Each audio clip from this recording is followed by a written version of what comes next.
그 플랜이 그러니까 그 기준점이 있어야 된다는 거죠. 그 소도시는 가다 보면 이제 거기거든요. 올림픽 같은 거 그거 왜 해요? 여행하고 탐험은 좀 다른 거거든요. 우리는 콜럼버스가 아니잖아요. 안녕하세요, 세바입니다.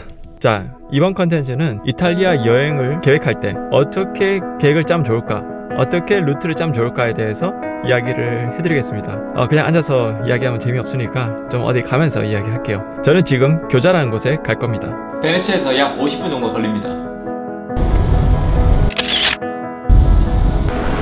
네, 교자라는 곳에 도착을 했습니다. 네, 지금은 김철성 작가님과 함께하고 있습니다. 김철성 작가님의 사진도 좀 보여드릴게요. 요즘 밀고 있는 유행어입니다. 교자라는 곳을 잠깐 좀 보여드릴게요. 한번 볼까요?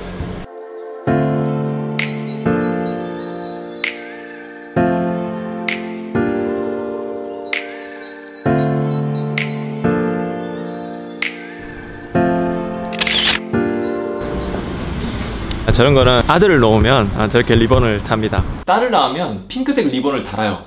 제 딸이 태어났을 때도 핑크색 리본을 달았었습니다.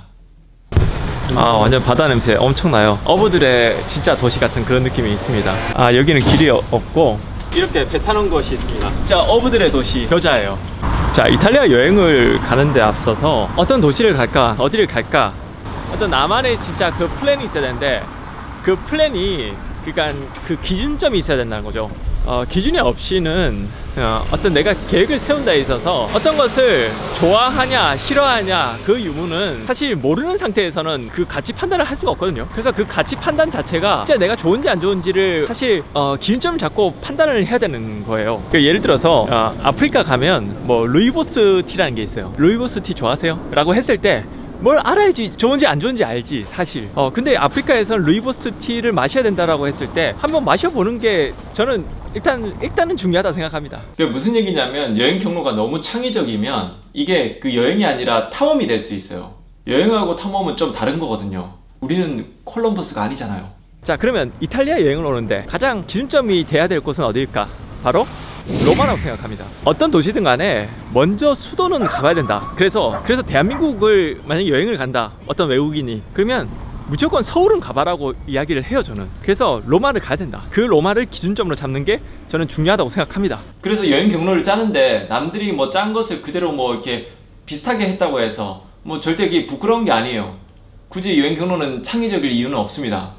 로마가 기준이 돼야 될 그 이유에 대해서, 그러니까 물론 수도라서 그런 것도 있는데 역사적으로 로마가 너무 중요합니다. 그러니까 이탈리아라는 곳을 오는 이유가, 그러니까 이탈리아라는 나라 자체가 그냥 흥미롭고 좋은 모습, 뭐 이탈리아의 콜로세움이나 뭐 이탈리아에서 뭐 사람들이 많이 가서 사진 찍고 싶은 마음, 그런 것도 중요하긴 해요. 하지만 사실 다른 나라도 이쁜 건 많거든요. 근데 굳이 왜 이탈리아를 와야 될까? 그 이유에 대해서는 충분히 어떤 다른 이유가 있어야 되는 거죠. 그게 어떤 로마가 중심이 돼야 된다는 겁니다. 그러니까 좀 쉽게 얘기해서 이탈리아라는 곳은 그냥 이쁜 거, 아름다운 거, 멋있는 거, 그것을 그냥 보기 위해서 온다라는 것 자체는 조금 아쉬움이 있다는 거예요. 아니 뭐 그 이쁜 거 보는 거 그건 뭐 상관없어요. 근데 제가 직업이 또 투어 가이다 보니까 뭐 그런 거에 관심이 많은 거예요. 아주 주관적인 입장임을 밝힙니다. 최종 판단은 여러분들이 하시길. 그러니까 로마라는 곳을 로마 도시의 개념으로 보시면 안 되고요. 로마 제국의 어떤 흔적이라고 생각을 하시고 로마를 가셔야 되는 게 맞다고 생각해요. 특히나 로마 제국은 어떤 서구 사회의 어떤 중심축이 됐다라고, 그리고 어떤 뭐 기틀이라고 해야 될까요? 로마라는 곳을 꼭 보기 위해서 사실 이탈리아를 오는 게 저는 맞다고 생각해요. 저는 뭐 로마에서 살아보지도 않고 뭐 거기서 제가 뭐 투어 가이드를 하고 있지도 않지만 로마는 확실히 그게 기본이 돼야 된다고 생각합니다.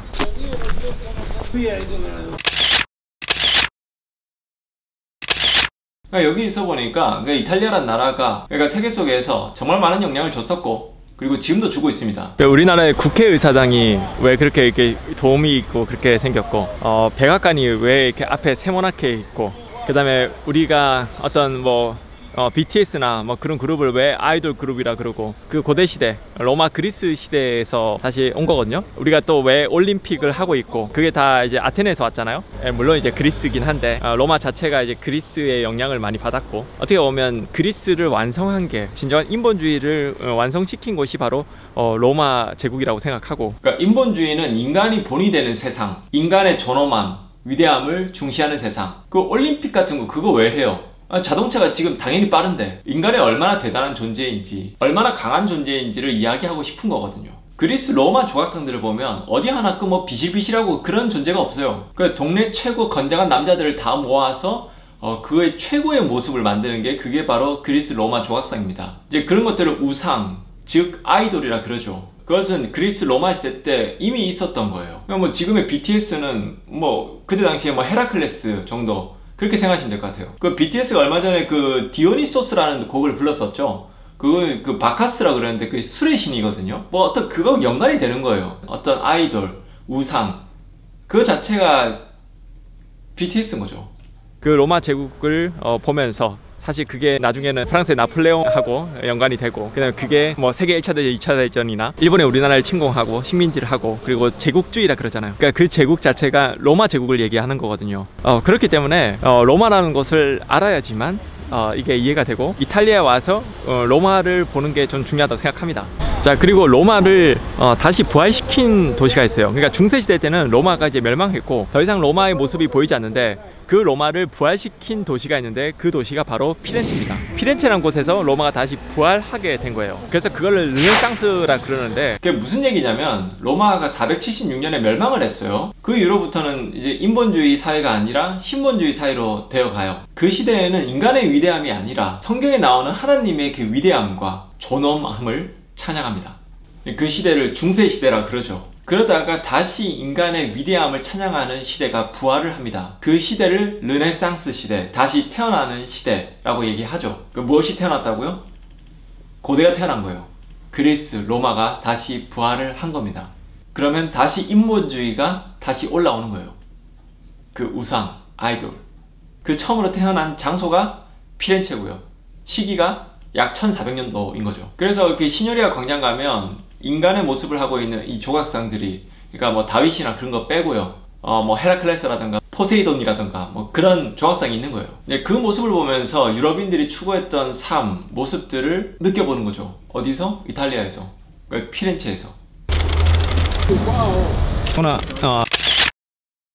가끔 어떤 분들이 소도시에 대해서 이렇게 이야기를 하시던데, 소도시 가는 거 정말 좋아요. 너무 좋죠. 너무 재밌고. 근데 소도시만 계속 가잖아요? 그러면 또 재미없어요. 왜냐면 그 소도시는 가다 보면 이제 거기거든요. 비슷비슷해요. 그래서 거기서 뭐 아무것도 모르고 잘 그냥 이거 보고 멋있다 이러고 말거든요. 사실 소도시들이 그 틀이 없이 보면 그냥 그 광장에 그냥 비슷비슷한 성당 있고, 그냥 약간 그런 느낌. 그 뭐 피자 먹고 뭐 파스타 먹고 그냥 뭐 사진 찍고, 그것밖에 남지 않은 여행이 될 수도 있습니다. 근데 그게 절대 나쁘다고 하는 건 아니에요, 절대. 하지만 그 좀 알고 보면 좀 보이는 것들이 많은데, 그 좀 약간 아쉬움이 있는 거죠. 근데 어느 정도 기본을 알고 있으면 소도시가 재미있습니다. 자, 이런 겁니다. 지금 삼각형 보이죠? 이 삼각형이 사실 로마의 바실리카의 형태로 나온 성당이에요. 그래서 이런 스타일을 이제 바실리카 스타일이라 그러고, 저런 것이 기본이 로마가 된다는 거예요. 바실리카라는 곳은 이제 로마의 공공 건물이었거든요. 쉽게해서 뭐 시청 같은, 그것이 나중에 성당이 되고 그게 계속 발전해 나갑니다. 그게 왜 성당이 되냐면 313년도에 콘스탄티누스 대제라는 사람이 기독교를 갑자기 공인을 해요. 그런데 그 기독교라는 것은 원래 탄압했던 종교거든요. 그래서 지하 동굴에 막 숨어서 기독교인들이 살았었습니다. 그걸 카타콤베라 그러죠. 근데 그 갑자기 공인을 해버리니까 이 교회당이 없는 거예요. 그러니까 그 교회당 건물을 로마 시대 때 공공 건물이었던 바실리카를 딱 그 기본으로 해서 그 교회당을 만든 거예요. 그게 기본이 되는 겁니다. 바실리카 스타일. 이게 지붕 이렇게 됐고, 이렇게 삼각형으로 이렇게 되는 거. 그리고 이 바실리카 형태에서 나중에는 이 고대 그리스의 형태가 나와서 그게 또 발전이 돼요. 그래서 이 그리스가 또 다시 부활하게 되는 그런 르네상스 형식의 어떤 건축물이라 그러는데, 이런 것을 사실 다 알고 나면 유럽이 되게 재밌고 소도시를 가도 그게 다 보이긴 합니다. 근데 잘 모르고 그러면 소도시에 가서 처음에는 재밌을 수 있는데 계속 보면 비슷비슷해서 사실 사진만 찍고 이렇게 오는 약간 그런 형식으로 나오는데, 그걸 좋아하시는 분들은 오케이, 문제 없어요. 난 좀 더 알고 싶은데 저게 도대체 무슨 의미일까? 궁금한데 이러시는 분들은 그 기본이 로마, 피렌체, 베니스가 돼야 되는 거죠. 거기에 이제 하나 더 해서 밀라노까지 알면 너무너무 좋죠. 자, 이런 게 바로 르네상스 형식의 모양입니다. 이게 바로 그리스의 페디먼트라고 하는데, 파르테논 신전, 올림푸스 신전에서 나온 그 형태를 장식으로 하고 있는 거죠.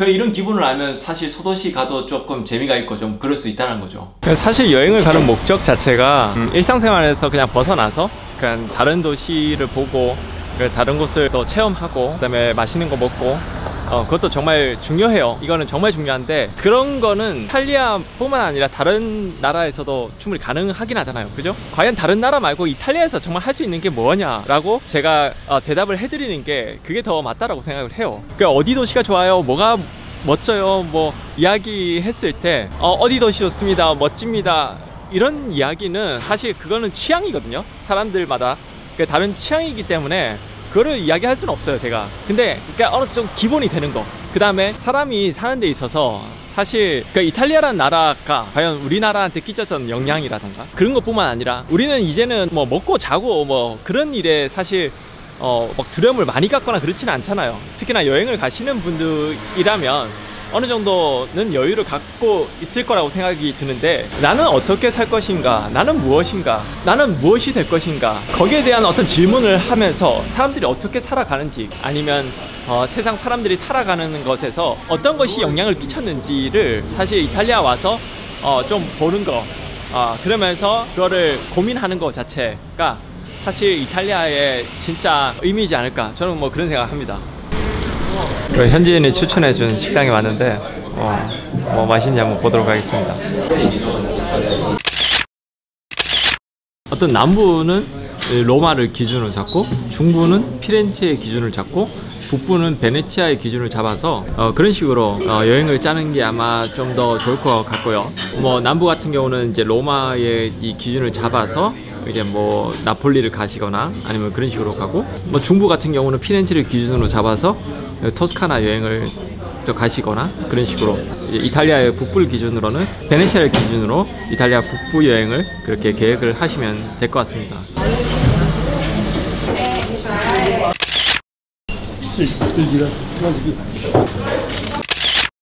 자, 파스타를 하나 시켜도 이렇게 쟁반 이렇게 2개 달라고 해서 나눠 드셔도 돼요. 문제가 되는 건 없습니다. 근데 완전한 어떤 프로퍼한 레스토랑에는 조금 문제가 있을 수 있어요. 근데 이런 곳에는 문제 없습니다.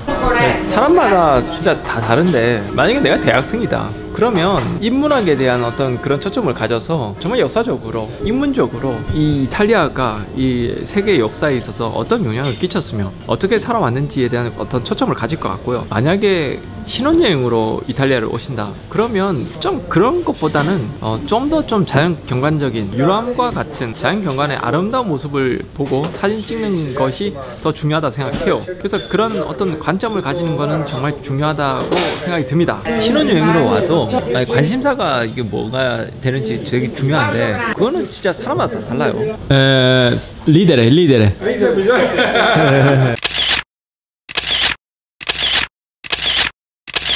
참 제가 느낀 건데, 사진은 진짜 하나 될 수 있는 그런 힘을 가지는 것 같아요. 언어의 장벽을 깰 수 있는 게 참 사진이라 생각합니다.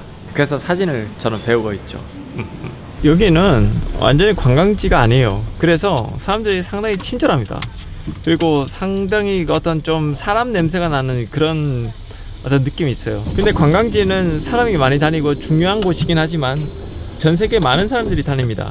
그래서 사람들의 친절도는 상당히 떨어져요. 그래서 그런 어떤 그 밸런스가 좀 안 맞아요, 사실은. 여행 계획을 할 때 관광지와 어떤 그 순수하게 좀 여행을 할, 그러니까 현지인의 어떤 느낌을 받을 그런 도시는 여행 계획을 짜면서 약간 조금 믹스하게 좀 만드는 게 좀 중요하다고 생각합니다. 아시겠죠? 네. 지금까지 보나세바였습니다. 보나세바.